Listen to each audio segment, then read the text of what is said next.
students, so today we will discuss about the colloids of chapter surface chemistry class 12. तो आज का जो हमारा टॉपिक है वो है colloids, किस चैप्टर का? सरफेस केमिस्ट्री का. क्लियर? सो colloids क्या है या colloidal सॉल्यूशन क्या है?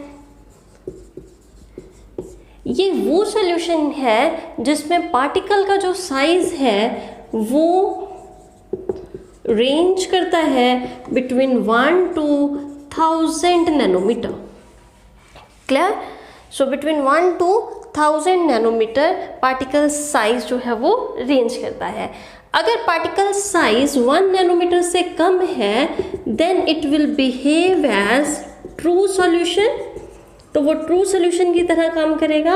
और अगर particle size more than 1000 nanometer है तो वो सस्पेंशन की तरह काम करेगा.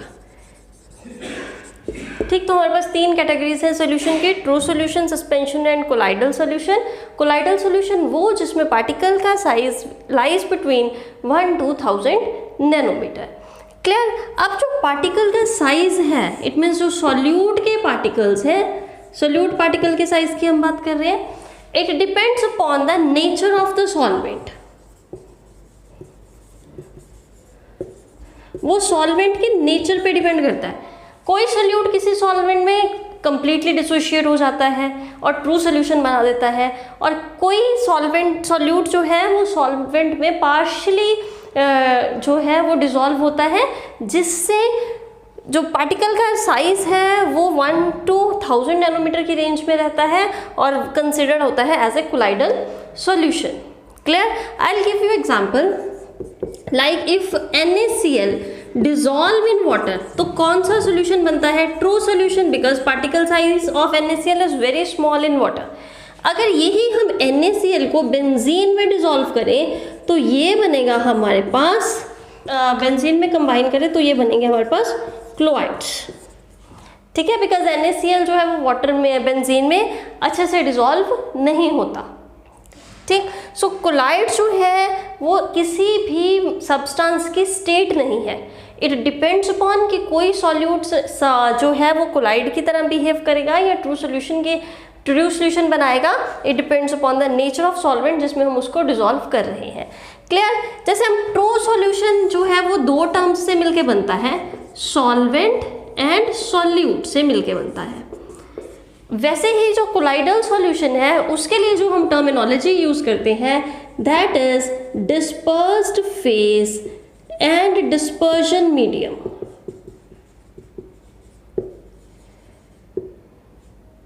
Dispersion medium.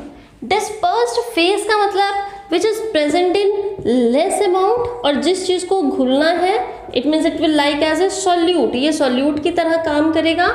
और dispersion medium means which is present in large amount and which behave as solvent, जो सॉल्वेंट की तरह काम करे कोलाइडल सॉल्यूशन में. Clear? So that is dispersed medium, dispersion medium and dispersed phase. Clear? So here specially we will discuss about the different type of colloidal solution की हम बात करेंगे.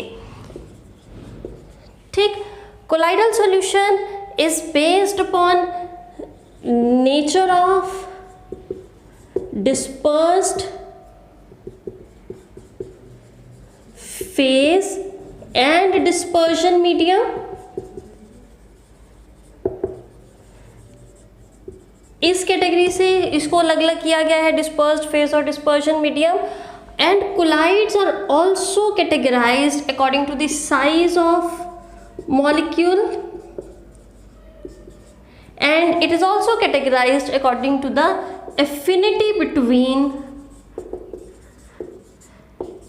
between the dispersed medium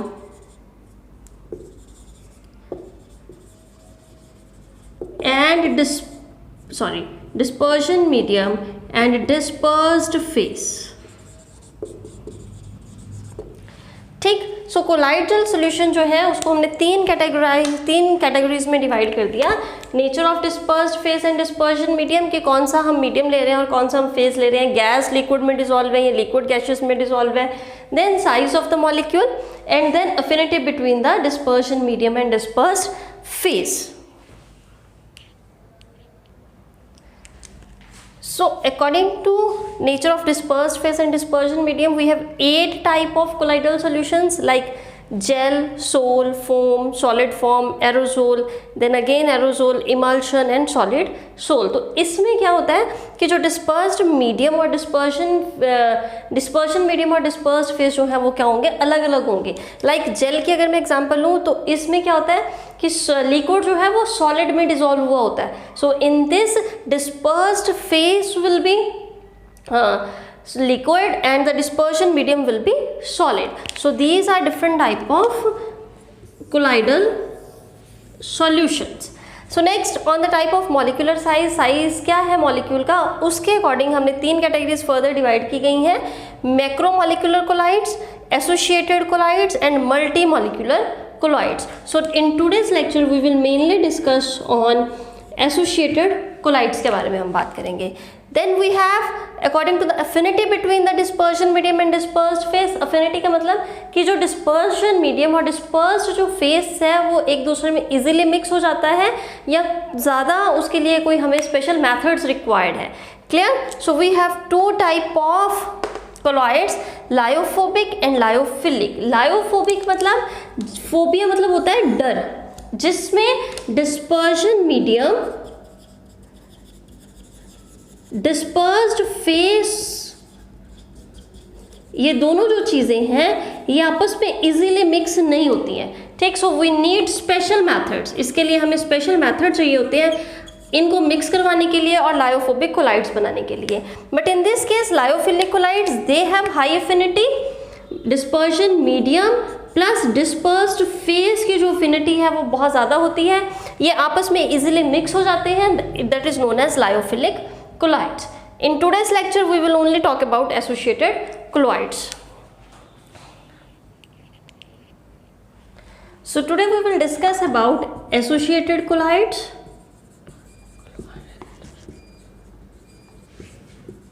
और measles.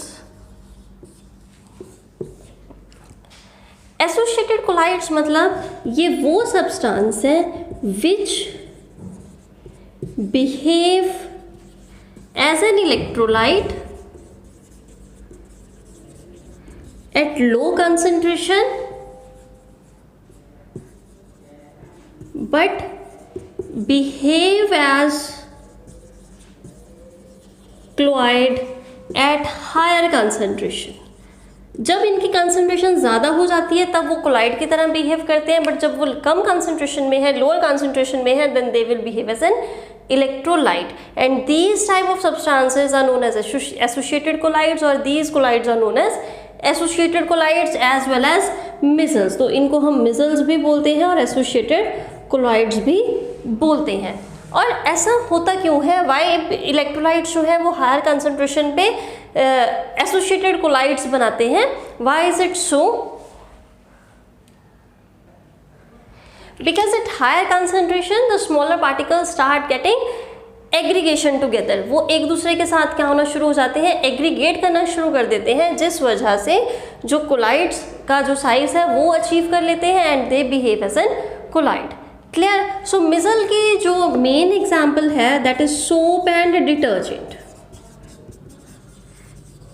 These are the examples of associated colloids. Clear? अब हमारे पास measles तब बनती हैं जब हमारे पास किसी सब्सटेंस की कंसंट्रेशन जो है वो एक पर्टिकुलर कंसंट्रेशन हो, अगर उससे नीचे कंसंट्रेशन है, उससे कम कंसंट्रेशन है, then they will behave as an electrolyte. Clear? So we have CMC, that is critical missile concentration. एक टर्म है हमारे पास. क्रिटिकल मिसल कंसंट्रेशन का मतलब वो concentration at which electrolyte start behaving as a colloid. वो concentration जिसके ऊपर इलेक्ट्रोलाइट कोलाइड की तरह बिहेव करते हैं उसको बोलते हैं critical micelle concentration. And we have another term that is Krafft temperature. The temperature at which micelles form, जहाँ पे मिजल्स बनते हैं जिस टेम्परेचर पे, उसको बोलते हैं Krafft temperature. So these are the two terminologies related to this. Clear? So we will talk about soap and detergents in detail, how soap form mizels and what is the cleansing action of soap. So next is associated collide के example soap, उसको हम detail में discuss करेंगे.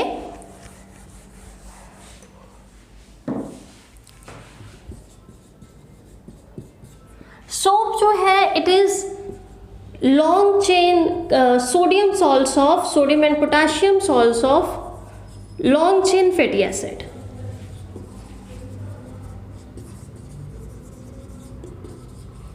Having general formula are COONA. This is it. This is the formula of soap, sodium salts of long chain fatty acids, and we'll take the example of sodium stearate, C17H35COONA. When the soap molecule dissolve in water, जब इनको water में dissolve किया जाता है, then they dissociate into two ions, C17H35 अगर आप example ले रहे हो, ये and Na positive. So this is the one part and this is the another part. Clear? So we have this part. So this part is anion and Na positive part is cation. In this part, this is an alkyl chain. Anion part के भी आगे further two parts हैं. One is alkyl chain और एक है हमारे पास this carboxyl group. Carboxyl group. Alkyl chain जो है वो वाटर रिपेलेंट है, मतलब दिस इज हाइड्रोफोबिक, ये वाटर में डिसॉल्व नहीं होती. और जो कार्बोक्सिल ग्रुप है दैट इज हाइड्रोफिलिक, वो वाटर में डिसॉल्व हो जाता है. क्लियर? तो जनरली इसका स्ट्रक्चर कैसा होता है? Like this. ठीक. सो हमारे पास यहाँ पे 17 ऐसे करके ये जिगजैग होने चाहिए. ठीक है. सो लास्ट में we have COO O negative Na positive. It would be like this. ये मैंने रफली ही डिजाइन किया है. Clear? So this is alkyl chain and this is carboxyl group and this is sodium ion attached with it. Clear? अब हमारे पास अब इसको रिप्रेजेंट करने का एक ऐसा वे है. ठीक.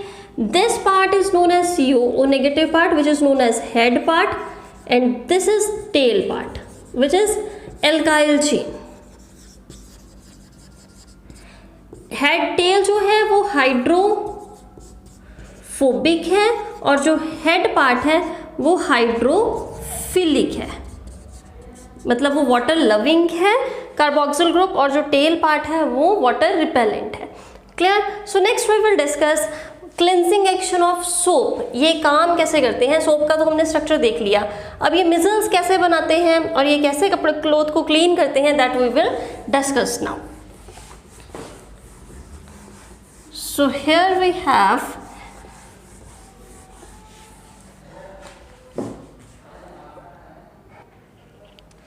सो क्लिनजिंग एक्शन ऑफ सोप. इसमें हम क्या पढ़ेंगे कि सोप कैसे क्लोथ को क्लीन करता है. Clear? So here we will go with the concept like we have two parts of soap, tail part and head part. ठीक.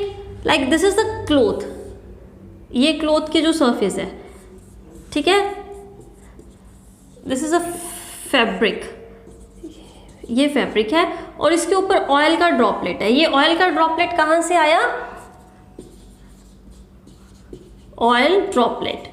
ड्यू टू द स्वेटिंग, हमारी बॉडी के ऊपर स्वेट ग्लैंड्स प्रेजेंट है. Sweat glands के कारण जो है sweating होती है हमारी बॉडी में और उससे जो स्वेट कंटेन्स ऑयल, उसमें ऑयल होता है. क्लियर? और डस्ट पार्टिकल्स जो हैं आसपास एटमॉस्फेयर में, they start striking on it. इसके ऊपर जो है वो क्या कर जाते हैं?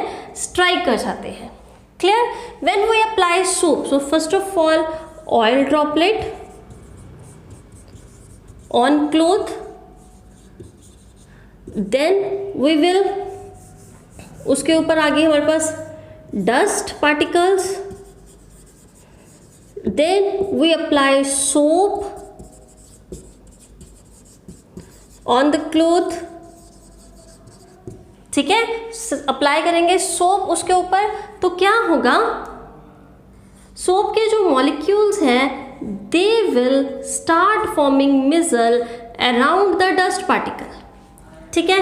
फिर क्या हो जाएगा, हमारे पास मिजल फॉर्मेशन होगी अराउंड डस्ट पार्टिकल,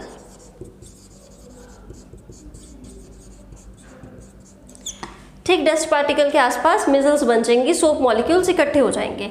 अब क्या होगा, मिजल जो है ये बनेगी कैसे, टेल पार्ट जो है वो इनवर्ड होगा, मतलब टूवर्ड द डस्ट पार्टिकल होगा, एंड जो हेड पार्ट है वो आउटवर्ड होगा और टूवर्ड द वाटर होगा। हेड पार्ट बाहर की तरफ है और जो टेल पार्ट है वो इनवर्ड है, clear. So when we agitate the cloth,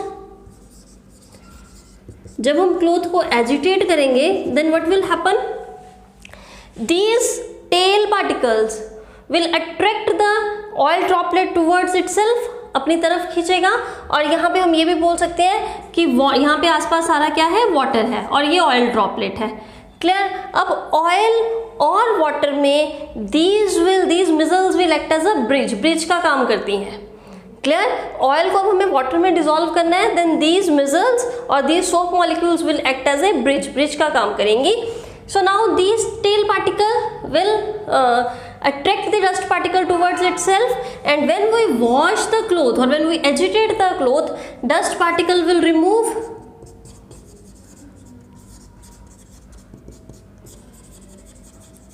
और उसके बाद हम उसको वॉश कर लेंगे with plenty of water.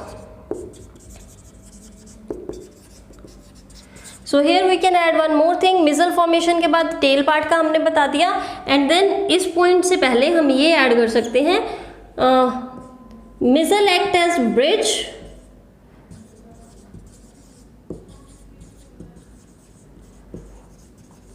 Between oil droplet and water,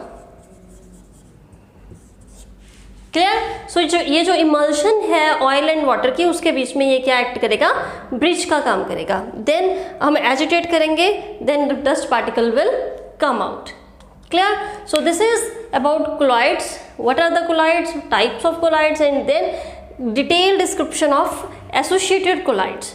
I hope you like the content. If you like it, do share and subscribe the channel. Thank you.